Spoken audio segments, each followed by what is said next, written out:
right, good morning. My name is Judge Healis. You're here today for first appearance.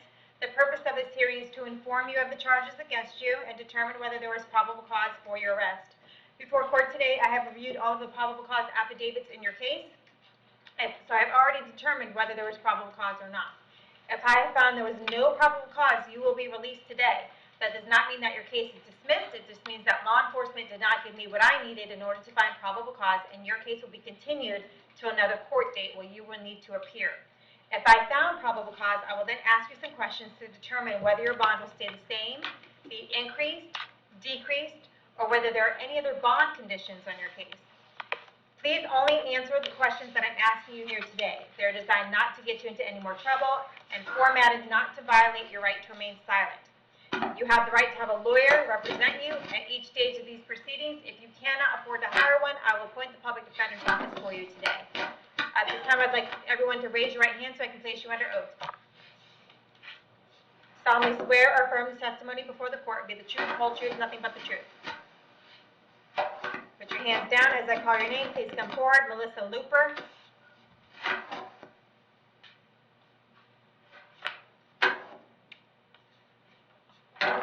Can I confirm your date of birth? 12/18/1997. All right, you are here today for a domestic battery. I found probable cause for your arrest. Do you want the public defender's office to represent you? I don't know much about this. What is that? It's a lawyer. Yes. You want me to appoint a lawyer? Yes. Okay, I'll appoint the public defender's office. I have an address for you on Snow Memorial Highway in Brooksville. Is that where you live? Yes, ma'am. How long have you lived there? Just over a year. All right, do you have a job? No, ma'am. All right, and I'm showing no criminal history. I need to order that you have no contact with the victim, Daniel Looper. Don't have any contact with him whatsoever. Do not call, do not write, do not email, do not go within 500 feet of wherever he's living, working, or his vehicle, or wherever he might be going to school. If you have any contact with him whatsoever while this case is pending, you could be charged with another crime and held in jail without bond. Do you understand that? Yes, ma'am. Okay. You will be allowed to go back to the residence if you have any property or things that you need at the residence one time, but you need to bring a law enforcement escort with you, and you'll be able to do something real quick there. Let's see. You have a court date. I don't have the page 3 on this. I don't know when the court date would be. It might be at the bottom, Judge, of page 1. Sometimes they write it, it's like the I think fourth. it's going to be September 9th at 10:30. Okay, so I'll see you back to, I'll see you back to court September 9th at 10:30 in the morning, okay? All right. Bond? Oh, I'm going to set the bond at $100. Sorry. Thank you, I'm Judge. lost without my page 3. So I need a page 3 too. Tyler Beal.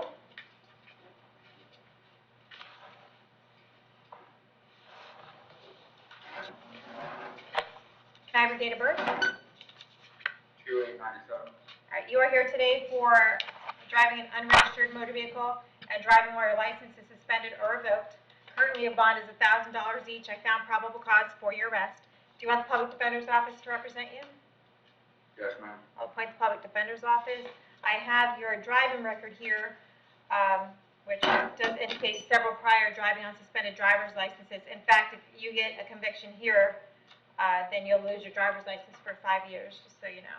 Is there any other, I see it's suspended for not paying on a whole bunch of felony and misdemeanor cases, so I know he's got a criminal record, but Yes, you Judge. might briefly overgo that. Well, it actually looks like he just went on probation on July 29th in 2 felony cases, 2020 CF 777 for possession of controlled substance, and then paraphernalia was dropped in that case, and then 2020 CF 778, and that was for grand theft, so I'm not sure if there will be a violation coming. And he also has adjudication, controlled substance and paraphernalia 2018, controlled substance, paraphernalia, and cannabis 2018 adjudications, 2017 adjudication, controlled substance, adjudication, grand theft 2017, and an FWC violation in 2016, And then obviously he does have the couple dualists. He just did 27 days on his dualist in June as Okay. well, so. Yeah, I see where the arresting deputy showed, they had PC to charge him for the violation of probation, and they just wrote here that the arresting deputy chose not to violate the felony probation. Yes, I Which don't. I don't think that's up to them, but okay. So you might have a violation of probation coming down the road. That's going to be up to your probation officer on whether they want to violate you for these new charges. I'm 99% sure that they will violate you on these new charges. So you're probably going to have a warrant for violation of probation coming down probably in the next, I'd say, 1 to 2 weeks, and that'll be a no bond warrant requiring you to stay in custody until you see the felony judge. So I just want to let you know that, so that if you decide that you want to bond out on these cases, you still may be picked up on the violation of probation, no bond warrant, okay? All right, are you at the Trumbull Drive address in Spring Hill? Yes. How long have you been there? 4 years? All right, and do you have a job? Yes. What kind of work do you do? Landscaping? All right. I'm going to set your bond on these at $2,500 each. We'll see you back to court September 9th at 10:30. Thank you. All right. Justin Gluck. I'm sorry, was the PD appointed on that? Yeah. Oh, thank you. Good morning, Rob. Good morning. Can I have your date of birth? 07/19/1995. All right. You are here today for an aggravated child abuse. I found probable cause for your arrest, and it's based on a warrant signed by Judge Toner on August 17th. Do you want the Public Defender's Office to represent you? Yes, ma'am. All right. I'll appoint the Public Defender's Office. And is there any criminal history? No, Judge, he's not showing any criminal history, and the state would, as part of conditions, be requesting no contact with the victim and no contact with children under the age of 18, given the nature of the charges. Okay.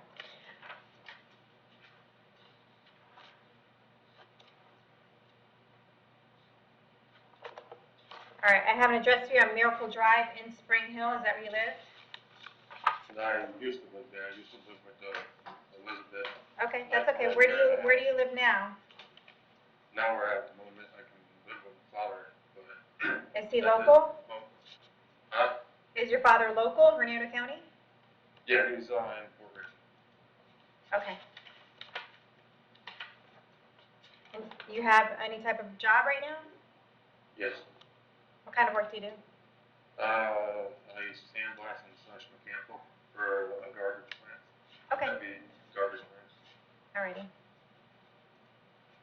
All right, I need to order that you have no contact with the victim. There might be other circuit judge orders that come along and say something about contact with the victim, but you'll have no contact. The victim's initials JG, as you know.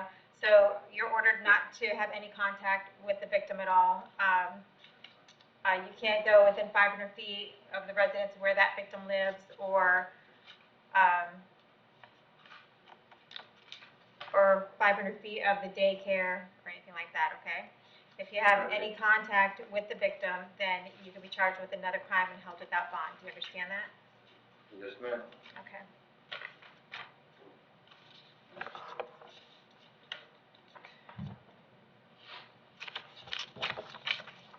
All right, I'm going to set your bond at $5,000. We're going to see you back to court on September 15th at 9 o'clock. All right. All right?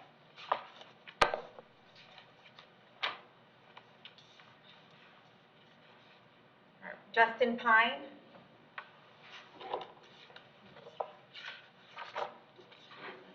Morning, yeah. Can I have your date of birth? 05/18/01. All right. You are here today for a violation of an injunction for protection against domestic violence. Right now, there's no bond. In your case, there's probable cause. Do you want the Public Defender's Office to represent you? Yes. All right, I'll appoint the Public Defender's Office. Is there any criminal history? Judge, it was showing as a multi-source offender, but I wasn't able to find any out-of-state criminal history at this time. All right. I have an address here on Parkhurst Lane in Spring Hill. Is that where you live? Yes, ma'am. How long have you lived there? 2 years. Do you have a job? Yes. What kind of work do you do? Heavy duty construction. All right, and once again, need to order that you have no contact with the victim. The probable cause affidavit does not reflect the victim's name anywhere, but you know who it is. We're gonna set the bond at $1,000, and we're gonna see you back to court on September 9th at 10:30. Good. Louis Feliciano.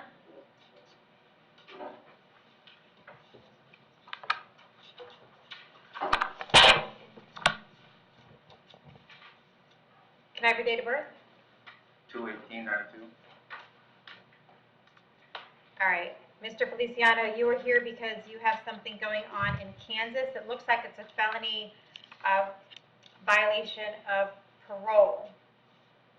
Yeah, but I've been known about this warrant and extradition. I just got out of Polk County in Bartow. I just got out 2 weeks ago out of jail. I had a warrant, I had a hold, and I signed an interstate compact for extradition rights for Kansas. And I was in there for 7 months fighting this same situation. And when I was in there, they said Kansas don't want it. And with my new charges, because I just got out of prison in Kansas, I got new charges. So while I was in there, I was in violation. That's why I had a warrant. Well, I took the plea for the charge and everything in Kansas. I was still in Polk County waiting for Kansas to come extradite me, pick me up. Well, Kansas said they don't want to come extradite me to release. So Polk County released me. I come to Healis County because I asked my probation officer if I could come over here because my mom went to New York, no one was at the house. So I come here and I went to go check in with my probation officer. My probation officer told me to come check in with the probation officer up here. I come here and they look up my name. They say, "Oh, you got a hold in Kansas," and they arrest me. I've been known this. Kansas don't want to extradite. They dismissed it. They just probably forgot to take it out. I don't know what's going on. Okay. They never saying something. Okay, just because they're not able to extradite you at this time, and that might have something to do with COVID, they're unable to get people out and get you in there right now, does not mean that the charges in Kansas have gone away. So you will probably continue to be picked up on this until you take care of this Kansas case. Now, if it's dismissed or resolved for any reason, you need to figure out how to get that information from Kansas that your case has been dismissed. But this was just run this morning indicating that that you still have this felony violation of parole in Kansas. So what's probably going to happen is you're probably going to put Kansas on the clock for 15 days here, give them 15 days to decide whether they're going to come get you, and if they decide they're not going to come get you, you'll be released again. But unless and until you take care of this Kansas case, this is going to be a cycle that's going to repeat itself. I've been told my probation officer I'm trying to move back to Kansas. I'm trying to go back to Kansas as it is right now. And she won't let me go. She's like, "Oh, you can't leave yet. You gotta wait." Well, what's the issue? I mean, I'm trying to go back to Kansas. Y'all want me to go take my probation back to Kansas, and now you guys want to incarcerate me and keep me here and fuck me up. And then now y'all want to send me to Kansas? Okay. Trust me, we don't want you here. We want Kansas to take care of their own people. So don't have any misapprehensions that we want you here for whatever reason. But we do need to follow the law, and the law says as long as this is an active issue out of Kansas, then we need to hold you until one of two things happens. You give Kansas the 15 days, you put them on the clock today and give them 15 days, or we have an extradition hearing, which we can do, and we can set that extradition hearing up in probably like 30 to 45 days. So which way do you want to go with it?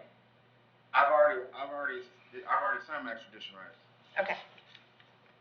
They got, it's not 15 days, it's 30 days, and then after that, they can put an extension, a motion to extend it for another 60 more days. That's 90 days they can hold it here. But the thing is, the longest they can hold me incarcerated is till November 2nd. That's my parole deadline. Like, no matter what, they can't hold me. What's the sentence? After that, they're named $35,000. Well, the deputy's going to give you a piece of paper there that says that you're to be released in 15 days from today's date if they have not come to get you. So, I don't know what you're talking about. So in 15 days, they don't come? Guys, pick me up again. Thank you. So what do I do? Y'all release me? Jonathan Wilcox?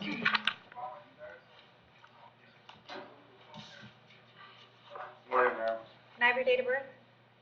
11/23/1978. You are here today for possession of burglary tools and trespass. Your total bond is $2,100. There's probable cause for your arrest. Do you want the public defender's office to represent you? Yes, ma'am. I'll appoint the public defender's office. And criminal history? No history, Judge. I have an address to you on Fair Oak Court in Crystal River. Is that where you live? Yes, ma'am. How long have you lived there? 8 years. You have a job? No, ma'am, I'm currently out right now. Okay, what kind of work did you do? I'm a plumber. Okay.